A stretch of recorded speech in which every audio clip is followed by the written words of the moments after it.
ஏன் சம்பா கோதுமை ரவையும் அதெல்லாம் எல்லாம் ஒன்று தான். பட் ஏன் இதை ப்ரிஃபர் பண்ணாமல் இதை ப்ரிஃபர் பண்ணுறாங்க அப்படின்னா, வெண்மை நிறமாக இருக்குது, நம்ம என்ன கலர் போட்டாலும் என்ன போட்டாலும் அது நல்லா இருக்கும்.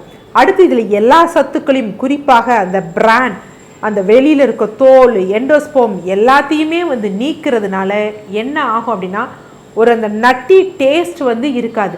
நம்ம சம்பா கோதுமை ரவையை சாப்பிட்டா அது நமக்கு ஒரு டேஸ்ட் கொடுக்கும். இது அப்படி கிடையாது.